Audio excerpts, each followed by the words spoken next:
centuries ago, men have traveled these desert lands, traded, lived, and built a home. Though these footprints were quickly erased by the winds, the story began writing on its own.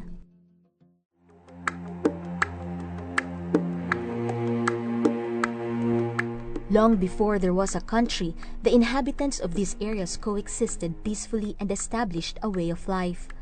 Many of them were fishermen, traders, and seafarers living in houses made of date palms and other natural resources intrinsic to the region.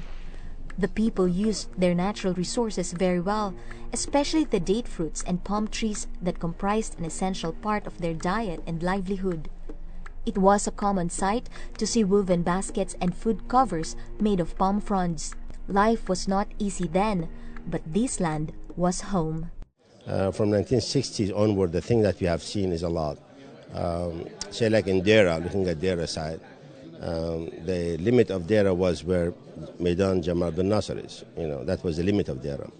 And we had one power generation, which we used to go on for 8 hours, owned by a person called Nasser Abdul Latif. Okay. And then we did not have running water, actually.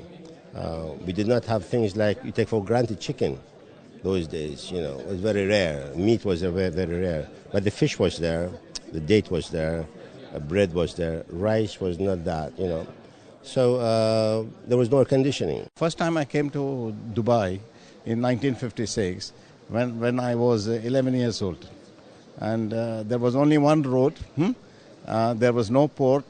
We had to come from a ship on a boat and land near the Dubai Creek. And wherever this is now the souk, that was the only place. There was only one tar road. Evidence of early settlements and tombs found in various areas in Al Ain, as well as other parts of the country, provided proof of the rich culture. According to experts, the bones discovered showed little sign of violence.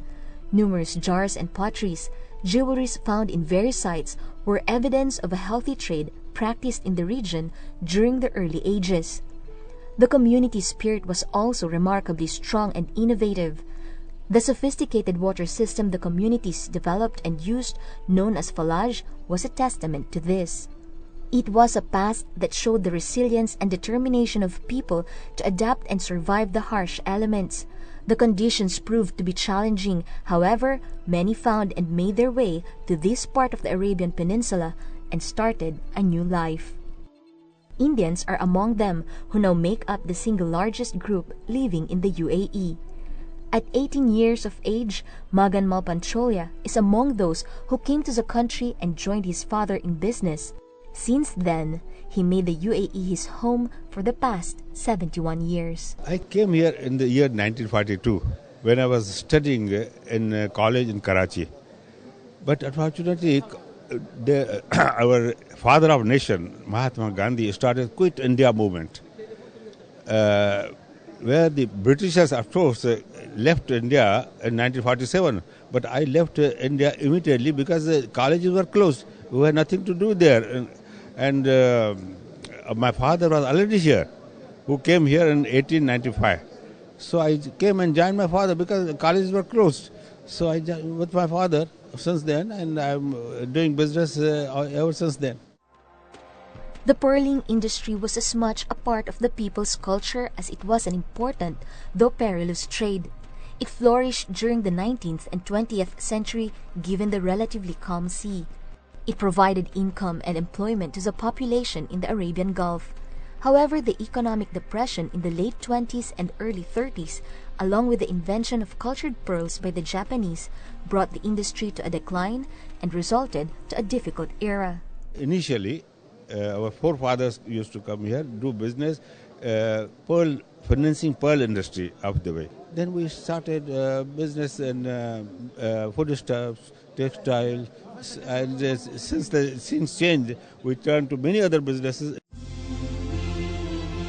The sheikdoms were vast and at one point collectively known as the Trucial States under the British, which established its presence in the region from the 1820s. In the 1960s, oil was discovered in what is now known as Abu Dhabi. The late father of the UAE and then ruler of Abu Dhabi, His Highness Sheikh Zayed bin Sultan Al Nahyan, and the late His Highness Sheikh Rashid bin Saeed Al Maktoum, then ruler of Dubai and later UAE Vice President and Prime Minister, took the initiative to form a federation among the Trucial states that initially included Bahrain and Qatar in 1971. On December 1st of the same year, the British Trucial Sheikdoms Treaty ended. Abu Dhabi and Dubai entered an independent union, prepared a constitution, and invited the rulers of the other 5 emirates to join, while Bahrain and Qatar opted for independent statehood. I was part of this land even before the creation of the UAE, at the time that it was called Trucial States. And in 1971, the big major decision that was taken by the rulers of the different emirates at that time to create a union.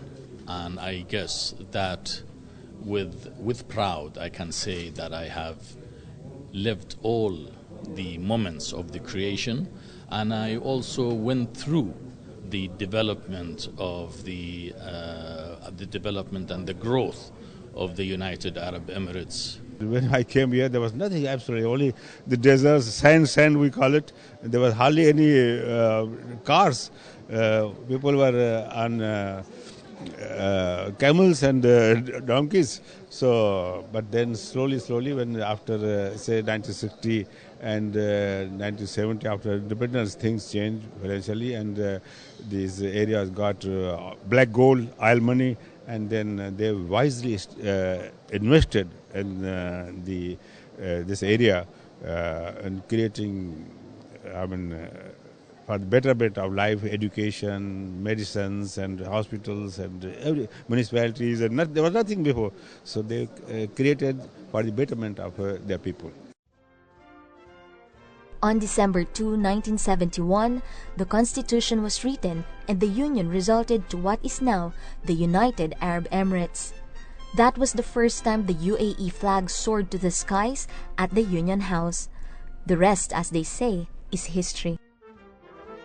Even back then, the UAE is a land of opportunities where dreams come true for those who seize the moment. Still a young and aspiring photographer in the early 60s and 70s, Ramesh Shukla was at the right place at the right time.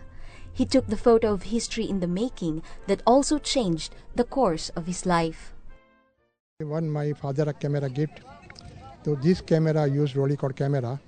This photography start 68, 65, 68, 70. After this my good luck. Okay, this time morning 6 o'clock I'm here. Or this picture I took, this is all history of UAE. Okay, all shake together. Okay, before I go to Abu Dhabi, to permission 68. Okay, no allow with permission go Abu Dhabi, go to Sharjah, different permission. Lekin this time use my good luck. Before I come in my house, no electric, no water. No electric, my water. Only lamp or developer was my one fruit. This developer here, the black and white. So this time is hard work, slowly hard work. But today, I am very happy. He went on to capture the leaders in action, the changes and the progress for posterity. He says his 45 years in the country has been an exciting adventure that led to multiple awards, numerous books published, and ownership of several museums showcasing his work. He is just one of the many living their dreams in the UAE and continues to give back to the country. Initially, there were only 6 emirates in the Union: Abu Dhabi, Dubai, Sharjah, Ajman, Fujairah, and Al Quwain. On February 11, 1972, Ras Al Khaimah joined the federation. Shukla captured this iconic photo once more that is now the basis for the emblem of the country's 40th year. Of Federation Day, this is your sweet fragrance, like Arabian jasmine, like sweet basil, like flowers. And the Gulf has songs chanted in every throbbing heart by a vibrant chord. The lights have the enchantment of the rainbow, broken into 1,000 fragments, and flags flutter in the air, like the heart of a lover waiting for his beloved. The beautiful girls if by chance beheld, appear like nymphs with wide, beautiful eyes, but they are the maidens of the neighborhood, whom we glimpse behind closed windows, briefly appearing and hiding.